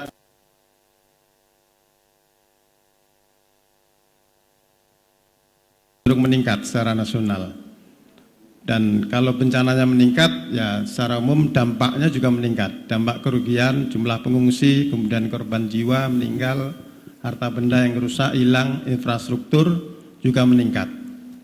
Nah, biasanya bencana ini kita sadar setelah bencananya terjadi gitu ya. Jadi jarang pada saat tidak ada bencana belum terjadi, itu kita seolah-olah merasa aman saja. Tapi begitu terjadi bencana, banjir bandang, angin puting beliung, kemudian air laut yang pasang, baru kita kelabakan. Disitulah baru kita sadar dengan lingkungan. Nah, sebagian besar bencana yang melanda di negeri kita ini adalah bencana hidrometeorologis yang disebabkan oleh akibat perubahan iklim. Nah, ini yang menjadi warning bagi kita semua gitu ya, secara nasional ataupun secara wilayah. Lanjut. Ini di Sumut ya, di Sumut juga sama, trennya meningkat kejadian bencana alam akibat hidrometeorologis ya.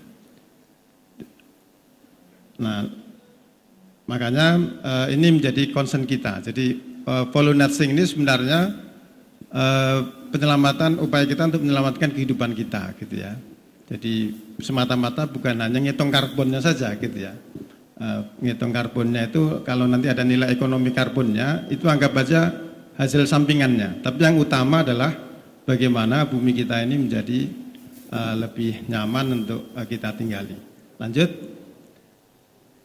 Nah, ini tadi yang sudah disampaikan oleh Pak Rwanda juga. Jadi pengertian pedestrian ada land use itu adalah ya tadi bagaimana nanti di tahun 2030 itu kondisi serapan karbon kita itu sama atau lebih tinggi dibanding emisinya.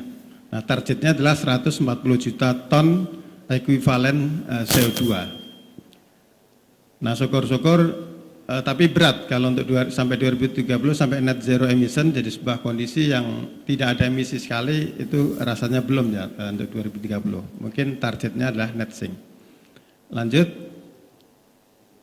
Nah, sebenarnya konsepnya sederhana saja ya. Jadi seperti ini. Ini kan pelajaran biologi SMA.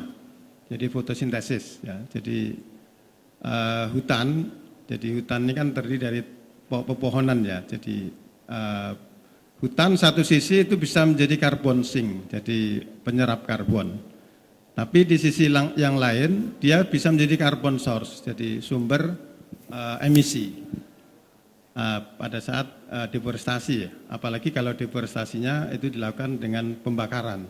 Nah, ini langsung naik emisi kita, melonjak. Jadi yang carbon sink ini kan dari persamaan reaksi fotosintesis itu kan membutuhkan karbon dioksida, kemudian air ditambah ada beberapa unsur mineral, dihasilkan C6H12O6 ya ke biomasa. Jadi sebenarnya ngitung kandungan karbonnya itu simpel. Ketika ada tanamannya berarti ada karbonnya itu insya Allah. Jadi ada serapan karbonnya. Jadi dari konsep yang sederhana ini. Nah yang rumit adalah menyeimbangkan bagaimana karbon sink kita itu lebih tinggi dibanding emisinya. Jadi bagaimana agar karbon source itu tidak teremisi ya, tidak terbakar atau ya ini tidak terpencar ke atmosfer ya. Nah, lanjut. Nah, ini volume net sink harus kita akui sebagai target yang ambisius. Jadi sekarang tahun 2022 itu targetnya 2030, artinya tinggal 8 tahun lagi, tinggal 8 tahun. Nah, yang 1 tahun pun 2022 saya yakin ini paling habis untuk sosialisasi, untuk penyamaan persepsi, untuk pembangkitan kesadaran publik. Dan ini menjadi kerja berat KLHK. Jadi sampai sekarang pun volume net sink ini masih menjadi pembicaraan utama di KLHK. Jadi kementerian-kementerian yang lain mungkin sudah tapi belum seintensif di KLHK. Nah, ini menjadi tantangan berat kita gitu ya. Jadi tersedia 8 tahun lagi. Nah, kemudian target serapannya di tahun 2030 itu juga cukup berat ya, 140 juta ton CO2 ekuivalen. Bagaimana agar kita mampu serapan karbon kita itu 140 juta ton CO2 ekuivalen atau emisinya minus 140 juta ton. Nah, hasil penelitian Bu Prof. Haruni Krisnawati, ini peneliti dari Litbang juga. Jadi pengukuran di tahun 2001 sampai 2012 ya 11 tahun. Jadi peningkatan stok karbon hutan itu hanya sebesar 120 juta ton, itu 11 tahun ya. Nah sementara emisinya itu 288 juta ton CO2 ekivalen. Nah emisi tertinggi itu terjadi tahun 2009, mungkin ini ada kebakaran ya. Nah kemudian yang menjadi perhatian juga adalah lahan gambut. Jadi emisi tahunan di lahan gambut ini dari proses dekomposisi dan kebakaran itu rata-rata 395 juta ton CO2 ekivalen. Jadi ini pengukuran selama 11 tahun juga dari 2001 sampai 2012. Nah sementara ya kita tadi targetnya 140 juta ton CO2 ya, di 8 tahun ke depan ini. Nah kemudian itu mencapai puncaknya tahun 2006 ya, sebesar 502 juta ton CO2, puncak emisi tertinggi gambut. Nah ini yang kita ngeri-ngeri sedap gitu ya, untuk mencapai Follow Net Sink 2030. Mampukah selama 8 tahun ke depan ini kita tidak ada kejadian karhutla baik di tanah mineral atau apalagi di lahan gambut. Jadi kalau 8 tahun ke depan ini terjadi kebakaran hutan terutama di gambut, ya pasti akan meningkatkan emisi. Sumatera Utara alhamdulillah lahan gambutnya sedikit ya, mungkin sekitar 500 ribuan. Tapi lahan gambut yang sedikit di Sumut ini justru harus dikonservasi. Karena kalau tidak dipertahankan pasti akan hilang. Dan di Sumatera Utara punya areal gambut dataran tinggi. Inilah yang mungkin di bawah TPL tadi ya. Jadi itu di sekitar Humbang Sundutan itu areal gambut dataran tinggi. Di Indonesia hanya ada 2, di kita dan di Papua. Nah lanjut. Langsung saja. Nah ini target ambisiusnya juga, keberhasilan Follow Net Sink ini adalah tadi ada 11 kegiatan dan semua berbasis tapak. Jadi pengurangan emisi deforestasi, pengurangan emisi dari lahan gambut ya, kemudian peningkatan kapasitas hutan alam ya, penerapan praktek-praktek pengolahan hutan lestari, termasuk reduce impact logging ya, restorasi dan perbaikan tata kelola air gambut ya, pencegahan konversi lahan ya. Jadi semuanya berbasis tapak. Jadi tidak di balik meja. Jadi objek follow ini memang di lapangan gitu ya, berbasis tapak. Lanjut.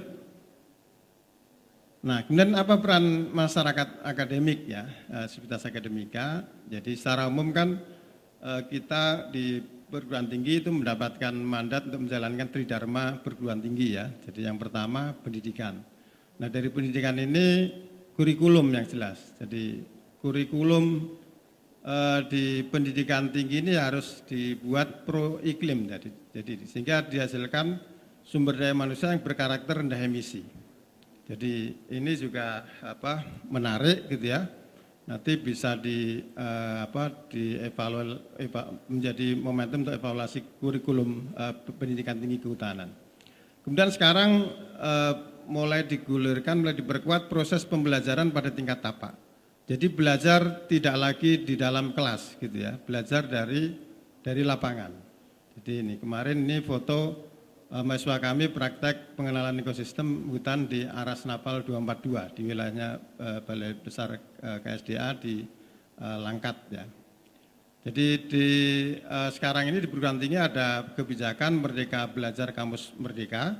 Jadi mahasiswa bisa magang atau praktek lapang selama 1 semester ya, di lapangan, entah itu di perusahaan atau di unit UPT-nya Pak Kadis di KPH. Dan itu nanti mereka akan direkognisi SKS-nya sebanyak 20 SKS. Ada juga program kuliah kerja nyata tematik ya selama 1 semester. Nanti juga akan direkognisi sebanyak 20 SKS. Nah ini pas kali waktunya nih, mudah-mudahan setelah ini nanti kita bisa ada tindak lanjutnya. Nah kemudian lanjut, selain pendidikan ya penelitian. Jadi beberapa topik yang mungkin perlu kita perkuat. itu antara lain adalah early warning system berbasis masyarakat. Jadi bagaimana upaya pencegahan deforestasi atau degradasi hutan itu berbasis masyarakat. Kenapa berbasis masyarakat? Karena yang menjaga hutan itu pada dasarnya di lapangan adalah masyarakat yang tinggal di sekitar hutan. Bukan kalau Pak Kadisnya Pak Herianto menjaganya dari Medan. Tapi yang menjaga langsung di masyarakat ya local people setempat, gitu, jadi masyarakat setempat. Nah, kemudian juga adalah percepatan pertumbuhan dan produktivitas hutan. Tadi yang disampaikan Pak Ruanda, kalau diperas salah satunya kan ini peningkatan serapan karbon. Nah, peningkatan serapan karbon salah satunya adalah dengan cara percepatan pertumbuhan dan produktivitas hutan. Nah, salah satunya ini juga sudah diinisiasi oleh KLHK melalui teknik silviculture intensif. Jadi yang menggabungkan 3 pilar, yaitu bibit unggul, kemudian manipulasi lingkungan, perbaikan tapak tanah, tapak tumbuh, kemudian pengolahan organisme pengganggu tanaman. Foto yang kiri itu ilustrasi bibit unggul, kemudian yang kanan itulah kira-kira hasilnya. Jadi dengan teknik silin itu akan produktivitas akan bisa meningkat 3-4 kali apabila tidak menggunakan silin atau metode yang konvensional. Kemudian juga peningkatan nilai jasa lingkungan hutan. Jadi nilai jasa lingkungan hutan ini ya perlu kita gencarkan agar masyarakat bisa menikmati hutan tanpa menebang, ya, tanpa merusak, tanpa menghilangkan pokoknya. Nah, sekarang sudah mulai berkembang melalui ekowisata dan Sumatera Utara spot ekowisatanya sangat banyak dan sangat menarik dan itu perlu kita perbaiki. Kemudian ada optimalisasi hasil hutan non kayu. Jadi ini juga sama dalam rangka untuk peningkatan nilai hutan tapi tetap dengan melestarikan keberadaan tegakan pohonnya. Kemudian ini misalnya pemanfaatan drone ya untuk monitoring tegakan hutan ya. Nah, lanjut dan yang dharma yang ketiga adalah pengabdian kepada masyarakat. Jadi pertama bisa melakukan peningkatan kapasitas SDM lokal. Jadi SDM lokal ini sangat penting ya. Jadi tadi disampaikan oleh Pak Dirjen PKTL luas kawasan hutan kita itu 120 juta hektar. Jumlah PNS di KLHK itu sekitar 17.000 orang yang tersebar di seluruh Nusantara. Nah, itu kalau dibagi dengan kawasan hutan berarti satu orang PNS itu akan mengcover 7.000 hektar. Nah, tidak mungkin ya. Jadi nggak mungkin satu PNS kehutanan bisa mengcover 7.000 hektar kawasan hutan. Makanya kita membutuhkan SDM non aparatur. Disinilah masyarakat yang berada yang tinggal di sekitar hutan. Kemudian ada tadi seperti masyarakat peduli api, masyarakat mitra Polhut, kemudian perhutanan sosial. Nah, itu dalam rangka untuk ini peningkatan kapasitas. Kemudian bimbingan teknis, penyusunan naskah akademik, desa binaan ya. Ini foto yang di kanan ini foto kami desa binaan di Timbang Lawang di Kabupaten Langkat. Kemudian lanjut. Lanjut. Nah, lalu apa nih yang harus kita lakukan? Nah, makanya voluntary ini harus kita jadikan momentum untuk memperkokoh kolaborasi aksi bersama mitigasi perubahan iklim ya. Melalui kegiatan yang pertama tanam dan rawat pohon. Kemudian cegah deforestasi dan degradasi hutan. Peningkatan kapasitas SDM lokal ya. Peningkatan nilai jasa lingkungan hutan. Kemudian optimalisasi hasil hutan non kayu, kemudian pengokohan kembali peran KPH sebagai unit pengelola tapak hutan. Jadi ini yang mungkin juga sangat penting agar UPT-UPT Dinas Kehutanan di Sumatera Utara ini bisa berdaya biar enggak lesu darah Pak Gadis ya. Jadi ini mungkin harus kita kokohkan kembali peran KPH. Kemudian juga ada pelestarian biodiversitas ya, keanekaragaman hayati. Ini juga yang harus kita jaga bersama. Lanjut. Nah ini jadi ujungnya adalah ini kita kuatkan kolaborasi pentahelik.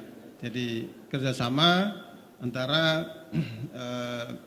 5 sektor ini kan pemerintah, masyarakat, akademisi, pelaku usaha dan media. Makanya ini menarik ini IKHUT di acara ini menghadirkan media, ya, jurnalis, ya, moderatornya dari TV One, ya Pak.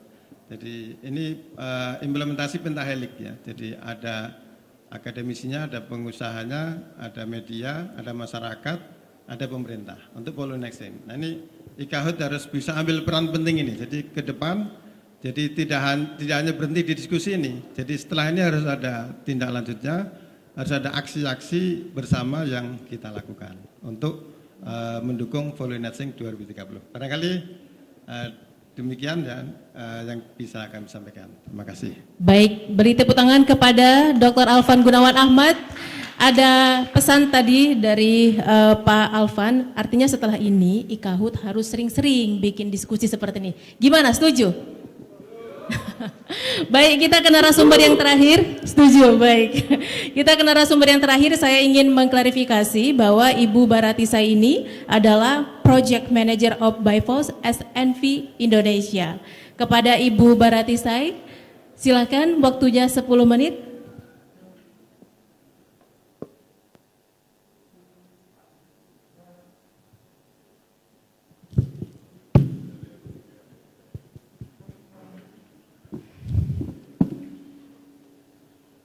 Assalamualaikum warahmatullahi wabarakatuh. Salam sejahtera bagi kita semua.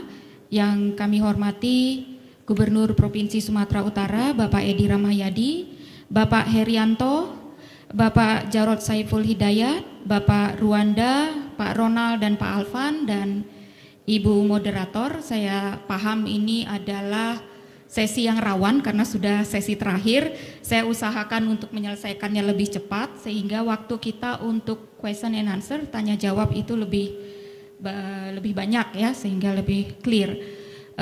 Perkenalkan, kami dari SNV Indonesia, project yang sudah dari tahun 1965 beroperasi di sekitar lebih dari 25 negara di 3 kontinen. Kemudian kita memiliki 1.300 expert dan mostly 90% dari tenaga dan expert itu kita gunakan dari negara tempat kita beroperasi. Sebenarnya hari ini adalah sesi Bapak Rizky Pandu Permana, Bapak Direktur, Country Director dari SNV Indonesia. Tetapi karena beliau sedang bertugas di Papua Barat, jadi saya sebagai salah satu yang memanage satu proyek SNV di Kabupaten Labuhan Batu, Sumatera Utara, menyampaikan apa yang menjadi pesan beliau. SNV bekerja di 3 sektor, yaitu agriculture, energy, dan water and sanitation. Ya, mungkin next. Ya. Saat ini di Indonesia kita sudah beroperasi dari tahun 2013 dan di beberapa provinsi termasuk dari Sumatera Utara, Jambi, Lampung, Bengkulu, dan di Pulau Jawa sendiri kita banyak di water and sanitation termasuk di Nusa Tenggara dan Papua Barat.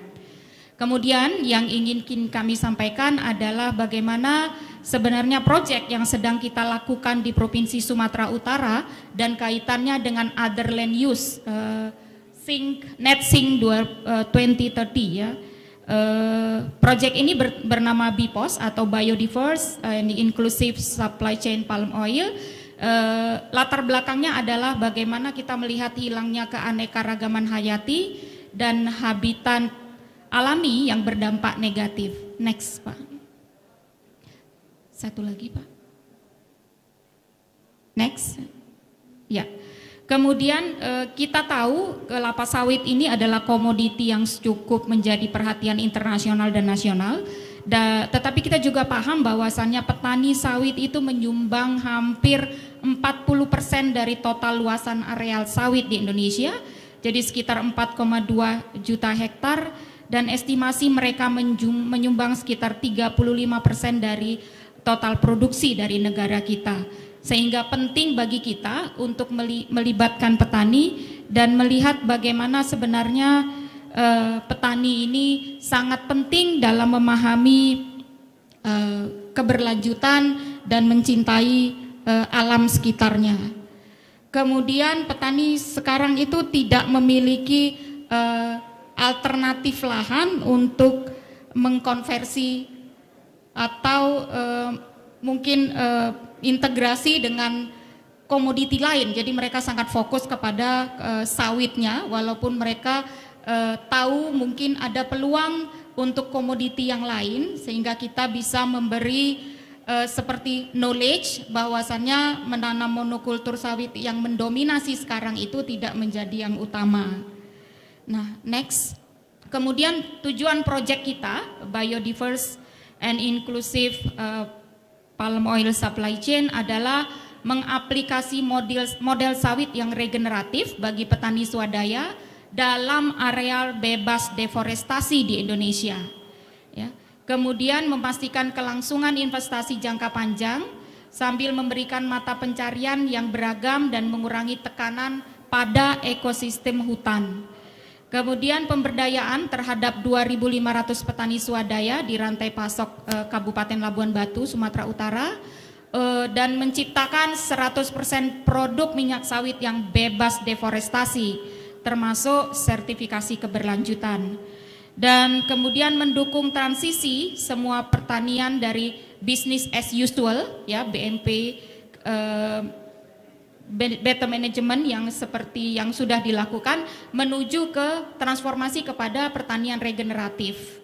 Dan juga alternatif model agroforestry yang bisa dimanfaatkan oleh masyarakat petani kita.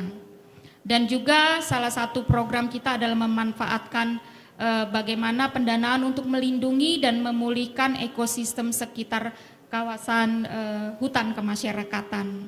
Next, ini adalah areal kerja proyek kita di SNP Indonesia di Kabupaten Labuan Batu, intervensi yang kita lakukan di 13 desa. Next, program ini akan berlangsung sampai tahun 2027, ya, dan kita memiliki target-target yang cukup signifikan. Nanti mungkin setelah penjelasan ini Bapak Ibu dan para expert dan para teman-teman dari ICAUT juga bisa menilai bagaimana sebenarnya proyek kita itu bisa dikaitkan dengan other land use dari NETSING 2030. Ya. Kemudian best management practice pertanian yang standar atau business as usual yang sudah dilakukan ini, bagaimana kita bisa mentransformnya kepada pertanian regeneratif kepada 2.500 petani dan transformasi kepada sekitar 8.000 hektar pertanian yang dilakukan oleh petani swadaya. Dan juga model agroforestry dan alternatif budidaya non sawit di areal riparian. Next, pasti kita semua ingin mengetahui kenapa ada istilah regeneratif agriculture dan mengapa perlu regeneratif agriculture, ya. Pertama, perbaikan struktur tanah dan kelembapan dan juga kesuburan. Ya, secara global kita paham ada 7 miliar penduduk saat ini dan 7 miliar itu membutuhkan makanan yang tentunya sangat tergantung kepada topsoil atau humus tanah kita. Sehingga penting bagi kita melihat vision ke depan bagaimana agar kelembapan tanah ini tingkat keasamannya tidak terlalu tinggi dari penggunaan pupuk kimia yang selama ini kita lakukan. Dan juga regeneratif agriculture ini dapat mengurangi erosi, mengurangi emisi, dan juga mengurangi kebocoran nitrogen, memperbaiki keanekaragaman hayati, menurunkan biaya produksi kelapa sawit. Kelapa sawit jangan dilihat dari perspektif perusahaan, ya, private sector yang cukup luas, besar, tapi mari kita melihat dari sisi perspektif petani kecil, petani swadaya yang memang sangat membutuhkan biaya atau capital dalam mengelola ini. Jadi kalau melihat petani kita di daerah itu mereka sangat kekurangan biaya, bahkan tidak memiliki dana yang cukup untuk membeli pupuk. Jadi apa adanya. 1 hektar misalnya perusahaan bisa menghasilkan sekitar 2-3 ton, tapi petani kita itu ada yang sampai hanya 750 kilo gitu. Nah ini juga menjadi perhatian kita, tapi pendampingan yang kita lakukan, kita tetap ingin mereka memperbaiki ekosistem, kemudian menjaga kesuburan topsoil sehingga mereka bisa sustain lebih lama. Dan juga mengurangi hilangnya air tanah. Kita tahu pentingnya topsoil ini atau regenerative agriculture di dalam perkembangan saat ini, dan kita bisa lihat juga bagaimana internasional melihat pandangan mereka tentang regenerative agriculture. Ya. Salah satu founder Soil Association di Scotland menyampaikan bahwasannya tanah, kemudian tanaman, binatang, dan juga manusia ini adalah satu kesatuan. Jadi salah satu dari komponen ini jika tidak berfungsi dengan benar, maka itu akan berdampak kepada yang lainnya, ya, kepada manusia dan juga kepada binatang-binatang, lalu kepada environment tentunya. Kemudian pada tahun 2014 Reuters Environment ini sudah juga meraise masalah ini, bagaimana sebenarnya kita memerlukan lebih dari ratusan tahun untuk memperbaiki topsoil jika kita melakukan business as usual seperti sekarang. Ya, ini dari senior dari UN atau United Nations International Official yang menyampaikan bahwasannya jika tidak merubah mulai dari sekarang, maka kita akan memerlukan waktu yang cukup lama, mungkin 1 atau 2 generasi untuk bisa memperbaiki topsoil. Nah, proyek kita sendiri memiliki dampak lingkungan dan sosial. Next.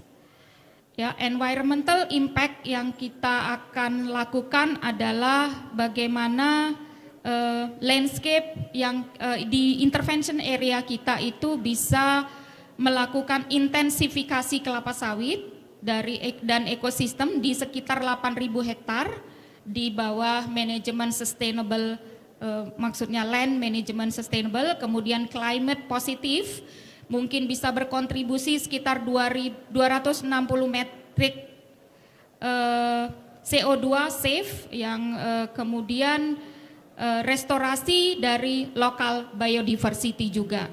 Kalau social impact kita tentunya 2.500 petani, kemudian ada pemberdayaan dari kelembagaan kepada petani kita. Dan pendekatan kita mungkin sedikit lebih fokus SNV Indonesia kepada pendekatan high impact training. Next. Pendekatan ini cukup spesifik di mana kita melihat petani-petani kita itu datang dari latar belakang yang berbeda, social life yang berbeda, sehingga perlu pendekatan partisipatori dalam pemberdayaan kepada petani.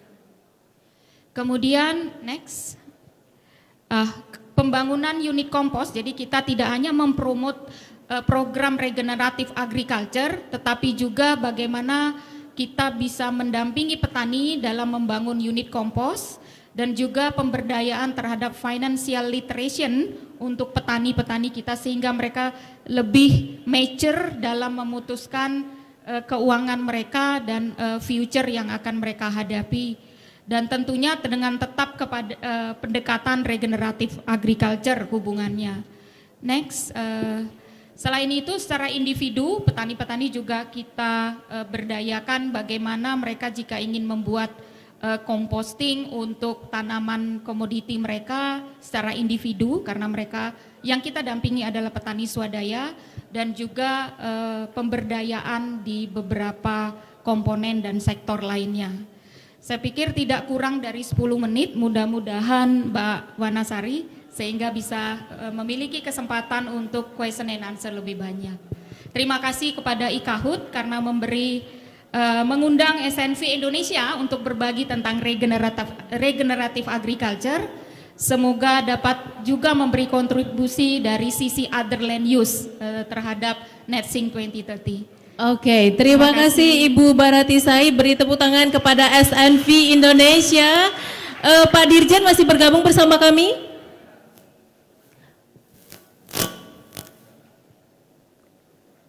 Halo, Pak Dirjen masih bergabung bersama kami? Baik, sambil menunggu kehadiran beliau. Masih Mbak. Iya, masih. Nah, masih semangat ya karena kita akan langsung saja memasuki sesi tanya jawab. Sebenarnya juga saya sudah punya list pertanyaan di sini, tetapi demi mempersingkat waktu,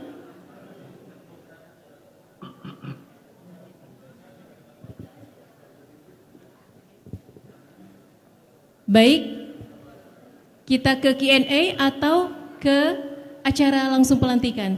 Karena ini waktunya sangat terbatas. Bagaimana?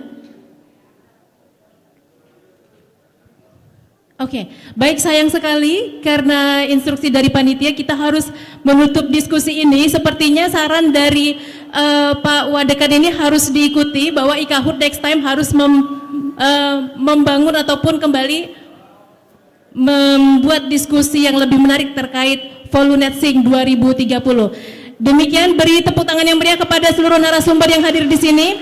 Terima kasih, saya Wanasari selaku moderator pada acara ini dan saya mengucapkan terima kasih juga kepada hadirin. Selanjutnya saya kembalikan kepada MC kita Mbak Fatin.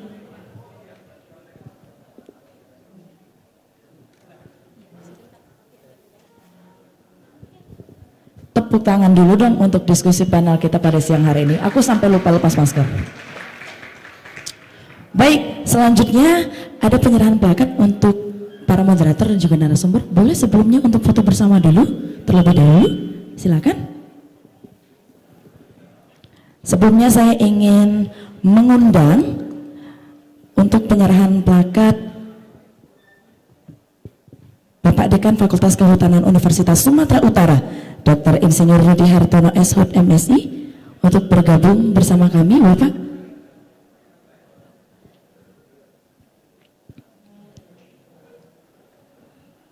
Langsung menyerahkan kepada yang pertama, kemudian yang kedua boleh di sisi sebelah sana Bapak.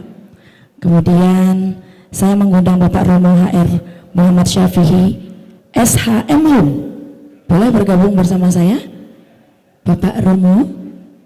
Oh, toilet boleh. Kemudian saya mengundang Bapak Yudalus Manapohan SHUT. Juga saya mengundang Abangda Alfian Jauhari. Bapak Romo sepertinya sudah bergabung. Dan saya juga mengundang Ketua Panitia kami Izhar Ilyas Hasibuan SHUT untuk bergabung. Siap, boleh. Tepuk tangan dulu para hadirin. Seru sekali sepertinya kita saksikan bersama.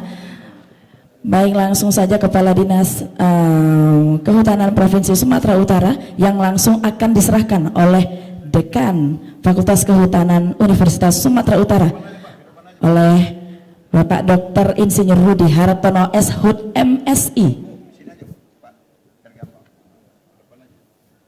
Yang mana boleh? Ayo.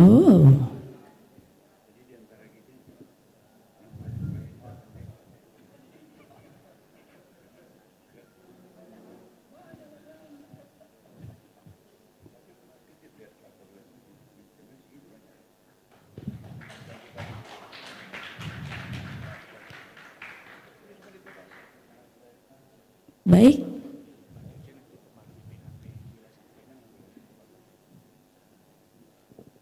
Selanjutnya Bapak Ronald Hotmarnaik Panjaitan SHUT yang akan diserahkan oleh Ketua IKA USU Bapak Romo HR Muhammad Syafi'i SHM Hum.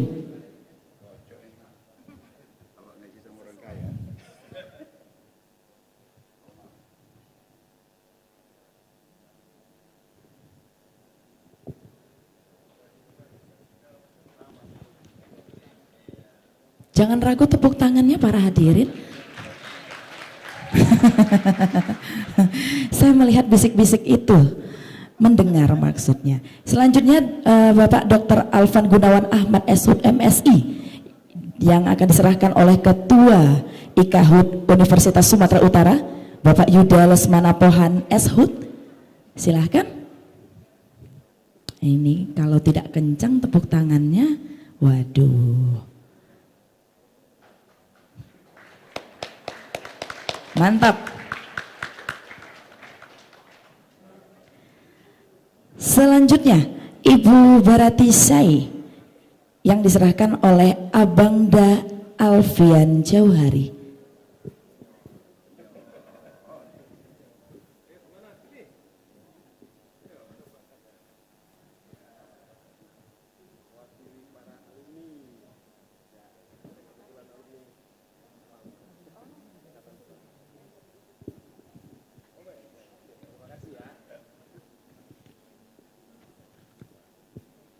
Terima kasih banyak sudah bergabung dalam diskusi panel kami pada siang hari ini.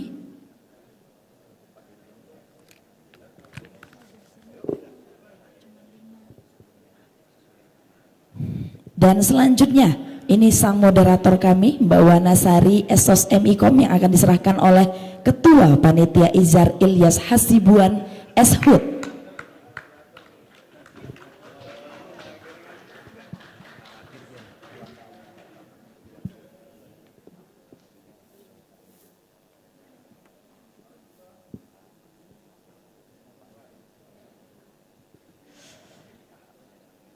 Baik, selanjutnya ini mewakili Bapak PLT Dirjen PLTK dan KLHK, Bapak Dr. Insinyur Ruanda Agung Sugadirman MSc, yang diserahkan langsung oleh yang diwakili oleh Ketua BPKH Wilayah 1 Medan, dan akan langsung diserahkan oleh Bapak Yuda Lesmana Pohan Eshud.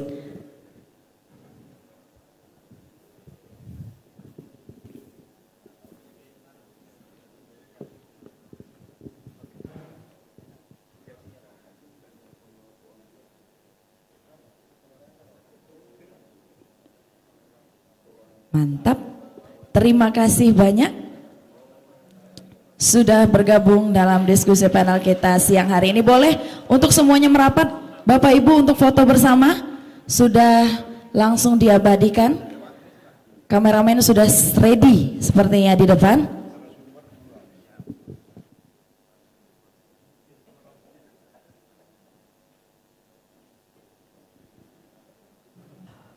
Baik, terima kasih banyak.